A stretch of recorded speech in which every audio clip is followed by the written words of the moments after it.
যিসকল কেণ্ডিডেট 2020 বৰ্ষত জিএনএম নাৰ্ছিঙৰ পৰীক্ষা দিছিল তাৰ পিছত পৰীক্ষা দিয়াৰ পিছত যিসকল কেণ্ডিডেট ৰিজাল্ট লাভ কৰিছে সেইসকল কেণ্ডিডেটৰ এতিয়া কাউন্সেলিং হ'ব, তাৰ পিছত মেডিকেল এক্সামিনেশ্যন হ'ব, তাৰ পিছত ডকুমেণ্টছ ভেৰিফিকেশ্যন হ'ব। ক'ত হ'ব, কেতিয়া হ'ব, এই ভিডিঅ'তে জনাই দিয়া হ'ব।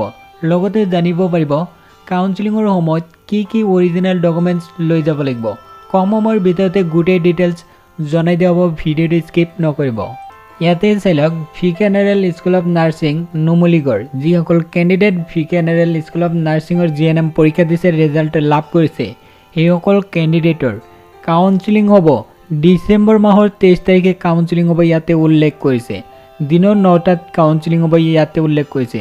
তাৰপিছত ইয়াতে উল্লেখ কৰিছে কাউন্সেলিং হ'ব ভিকেনেৰেল স্কুল অফ নাৰ্ছিং নুমলীগড় যাব লাগিব, এই স্কুলত যাব লাগিব, নাৰ্ছিং যিটো কলেজ আছে তাতে যাব লাগিব। তাৰপিছত ইয়াতে উল্লেখ কৰিছে কাউন্সেলিঙৰ সময়ত কি লৈ যাব লাগিব। ইয়াতে কৈছে অৰিজিনেল ডকুমেণ্টছখিনি লৈ যাব লাগিব, লগতে অৰিজিনেলখিনি জেৰক্স কৰি লৈ যাব লাগিব, ইয়াতে উল্লেখ কৰিছে। প্ৰথম উল্লেখ কৰিছে জন্মৰ প্ৰমাণপত্ৰ বিচাৰিছে, বাৰ্থ চাৰ্টিফিকেট বা মেট্ৰিক পাছৰ এডমিট কাৰ্ড দিলেই হ'ব। 2 নম্বৰত PRC বিচাৰিছে। 3 নম্বৰত কৈছে যে কাষ্ট চাৰ্টিফিকেট, যিসকল কেণ্ডিডেট SC ST বা OBC হ'ব আৰু যিসকল কেণ্ডিডেট NCL চাৰ্টিফিকেট লাগে সেইসকল কেণ্ডিডেটৰ NCL দিব লাগিব। আৰু EWS চাৰ্টিফিকেট আৰু PWD চাৰ্টিফিকেট দিব লাগিব।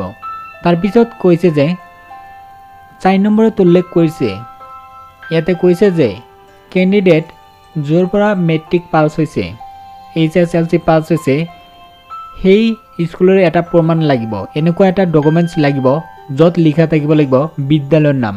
মেট্ৰিক পাছৰ মাৰ্কশ্বিটত থাকিব লাগে বিদ্যালয়ৰ নাম।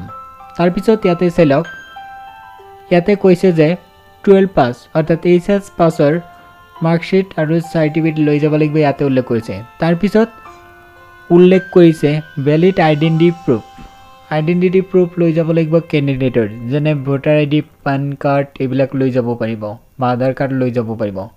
তাৰপিছত ইয়াতে উল্লেখ কৰিছে ANM, যিসকলে ANM পঢ়িছিলে তাৰপিছত GNM নাৰ্ছিঙত এপ্লাই কৰিছিল আৰু যদি লিষ্টত নাম আহিছে তেতিয়াহ'লে ANMৰ মাৰ্কশ্বিট ৰেজিষ্ট্ৰেশ্যন চাৰ্টিফিকেট লৈ যাব লাগিব। তাৰপিছত কৈছে 2 কপি ফটো লৈ যাব লাগিব। এতিয়া কাম কৰক, এই ভিডিঅ'ৰ ডেছক্ৰিপশ্যনত লিংক পাব, সেই লিংকত ক্লিক কৰি নিজৰ মোবাইলতে নোটিছ চাব পাৰিব, লগতে কেণ্ডিডেটৰ নাম চাব পাৰিব। ভিডিঅ'ৰ ডেছক্ৰিপশ্যনত লিংক দিছোঁ, এতিয়াই চেক কৰক।